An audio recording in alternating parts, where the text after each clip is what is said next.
The last days of death. In the 21st century, humans are likely to make a serious bid for immortality. Struggling against old age and death will merely carry on the time-honored fight against famine and disease and manifest the supreme value of contemporary culture, the worth of human life. We're constantly reminded that human life is the most sacred thing in the universe. Everybody says this. Teachers in schools, politicians in parliaments, lawyers in courts, and actors in theatre stages. The Universal Declaration of Human Rights adopted by the UN after the Second World War, which is perhaps the closest thing we have to a global constitution, categorically states that the right to life is humanity's most fundamental value. Since that clearly violates this right, death is a crime against humanity, and we ought to wage total war against it. Throughout history, religions and ideologies did not sanctify life itself. They always sanctified something above or beyond earthly existence, and were consequently quite tolerant of death. Indeed, some of them have been downright fond of the Grim Reaper, because Christianity, Islam, and Hinduism insisted that the meaning of our existence depended on our fate in the afterlife. They viewed death as a vital and positive part of the world. Humans died because God decreed it, and the moment of death was a sacred metaphysical experience, exploding with meaning. When a human was about to breathe his last, this was the time to call priests, rabbis, and shamans, to draw out the balance of life and to embrace one's true role in the universe. Just try to imagine Christianity, Islam, or Hinduism in a world without death, which is also a world without heaven, hell, or reincarnation. Modern science and modern culture have an entirely different take on life and death. They don't think of that as a metaphysical mystery, and they certainly don't view that as the source of life's meaning. Rather, for modern people, that is a technical problem that we can and should solve. How exactly do humans die? Medieval fairy tales depicted death as a figure in a hooded black cloak, his hand gripping a large scythe. A man lives his life worrying about this and that, running here and there, when suddenly the Grim Reaper appears before him, taps him on the shoulder with a bony finger and says, "Come." And the man implores, "No, please, wait just a year, or a month, or a day." But the hooded figure hisses, "No, you must come now." And this is how we die. In reality, however, humans don't die because of a figure in a black cloak taps them on the shoulder, or because God decreed it, or because mortality is an essential part of some great cosmic plan. Humans always die due to some technical glitch. The heart stops pumping blood, the main arteries clogged by fatty deposits, cancerous cells spread in the liver, germs multiply in lungs, and what is responsible for all these technical problems? Other technical problems. The heart stops pumping blood because not enough oxygenated blood reaches the heart muscle. Cancerous cells spread because a chance genetic mutation rewrote the instructions. Germs settled in my lungs because somebody sneezed on the subway. Nothing metaphysical about it. They are all technical problems. And every technical problem has a technical solution. We don't need to wait for the second coming in order to overcome death. A couple of geeks in a lab can do it. If traditionally death was the speciality of priests and theologians, now the engineers are taking over. We can kill the cancerous cells with chemotherapy or nanorobots. We can exterminate the germs in the lungs with antibiotics. If the heart stops pumping, we can reinvigorate it with medicines and electric shocks. And if that does not work, we can implant a new heart. True, at present we don't have solutions to all technical problems, but this is precisely why we invest so much time and money in researching cancer, germs, genetics, and nanotechnology. Even ordinary people who are not engaged in scientific research have become used to thinking about that as a technical problem. When a woman goes to a physician and asks, "Doctor, what's wrong with me?" The doctor is likely to say, "Well, you have the flu," or "You have tuberculosis," or "You have cancer." But the doctor will never say, "You have death." And we are all under the impression that flu, tuberculosis, and cancer are technical problems, to which we might someday find a technical solution. Even when people die in a hurricane, a car accident, or a war, we tend to view it as a technical failure that could and should have been prevented. If the government had only adopted a better policy, if the municipality had done its job properly, and if the military commander had taken a wiser decision, death would have been avoided. Death has become an almost automatic reason for lawsuits and investigations. How could they have died? Somebody, somewhere, must have screwed up. The vast majority of scientists, doctors, and scholars still distance themselves from outright dreams of immortality, claiming that they are trying to overcome only this or that particular problem. Yet because old age and death are the outcome of nothing but particular problems, there is no point at which doctors and scientists are going to stop and declare, "Thus far and not another step, we have overcome tuberculosis and cancer, but we won't lift a finger to fight Alzheimer's." People can go on dying from that. The Universal Declaration of Human Rights does not say that humans have the right to life until the age of 90. It says that every human has a right to life, period. That right isn't limited by any expiry date. An increasing minority of scientists and thinkers consequently speak more openly these days and state that the flagship enterprise of modern science is to defeat death and grant humans eternal youth. Notable examples are the gerontologist Aubrey de Grey and the polymath and inventor Ray Kurzweil, winner of the 1999 U.S. National Medal of Technology and Innovation.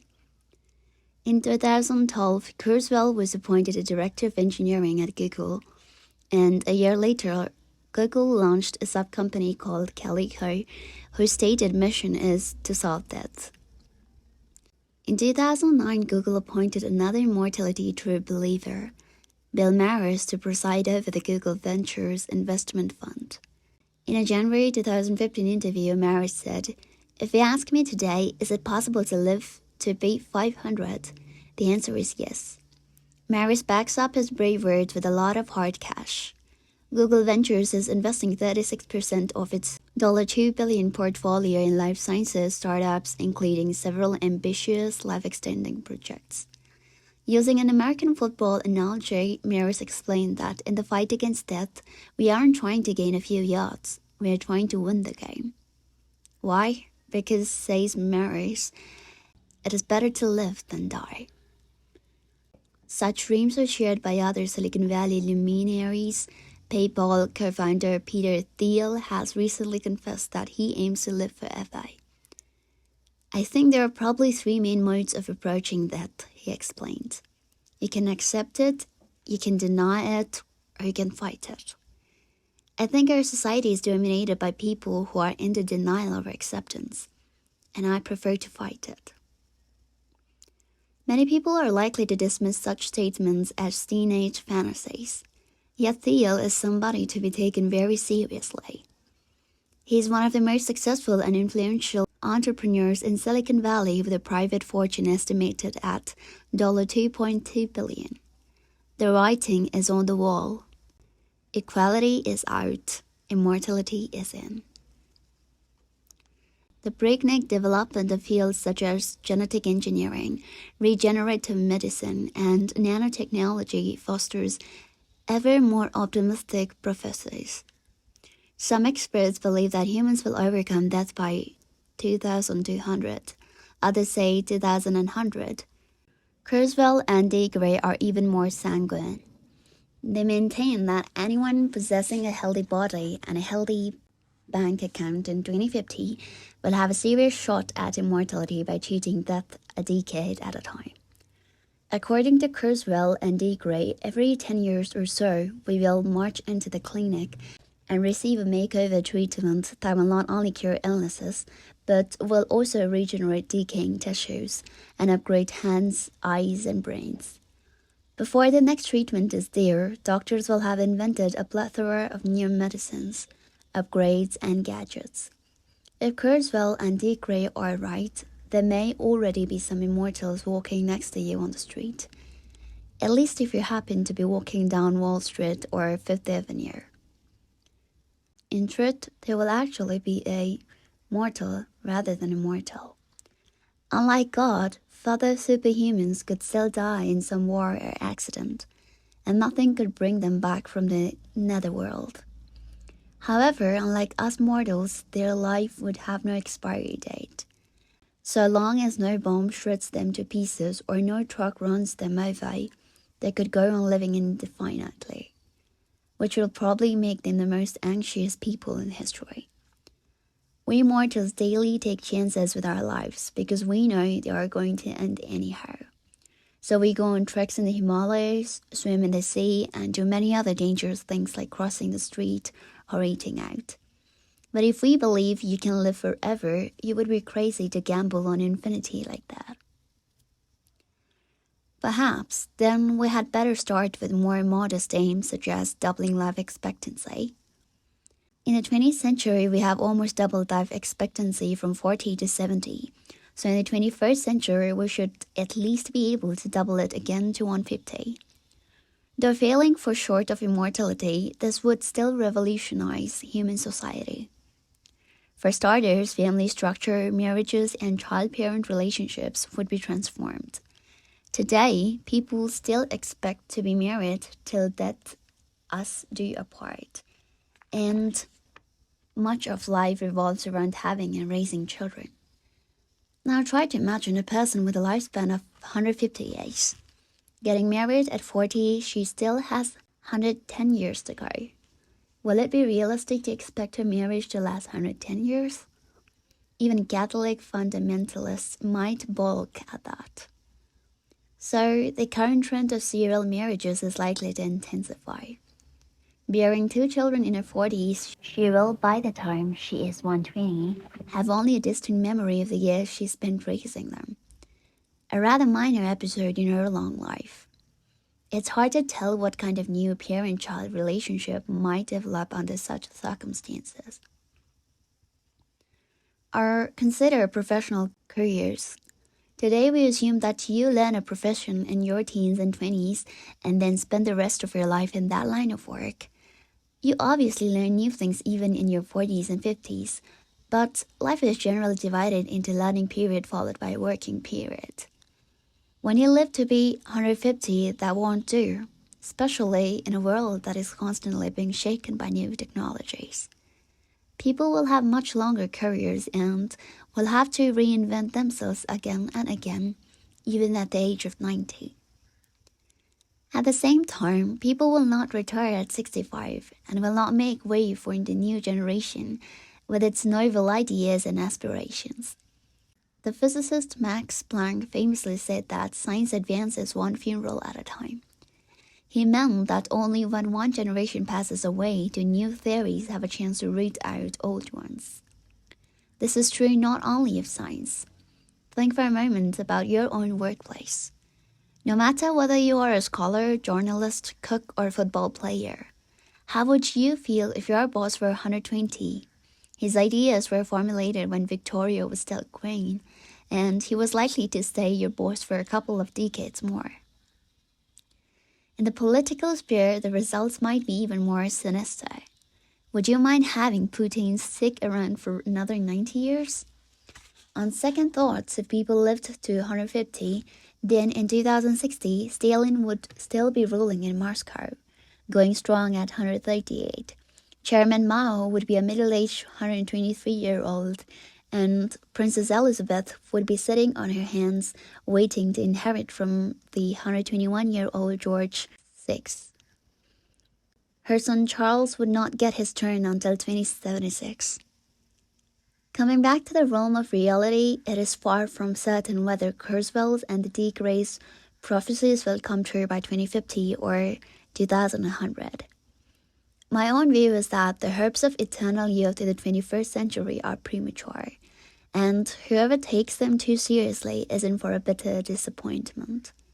It is not easy to live knowing that you are going to die, but it is even harder to believe in immortality and be proven wrong. Although average life expectancy has doubled over the last 100 years, it is unwanted to extrapolate and conclude that we can double it again to 150 in the coming century. In 1900, global life expectancy was no higher than 40 because many people died young from malnutrition, infectious diseases, and violence. Yet those who escaped famine, plague, and war could live well into their 70s and 80s, which is the natural lifespan of Homo sapiens. Contrary to common notions, 70-year-olds weren't considered rare freaks of nature in previous centuries. Galileo Galilei died at 77, Isaac Newton at 84, and Michelangelo lived to the ripe age of 88, without any help from antibiotics, vaccinations, or organ transplants. Indeed, even chimpanzees in the jungle sometimes live into their 60s. In truth, so far modern medicine hasn't extended our natural lifespan by a single year. Its great achievement has been to save us from premature death and allow us to enjoy the full measure of our years. Even if we now overcome cancer, diabetes, and the other major killers, it would mean only that almost everyone will get to live to 90, but it will not be enough to reach 150, let alone 500. For that, medicine will need to re-engineer the most fundamental structures and processes of the human body and discover how to regenerate organs and tissue. It is by no means clear that we can do that by 2100.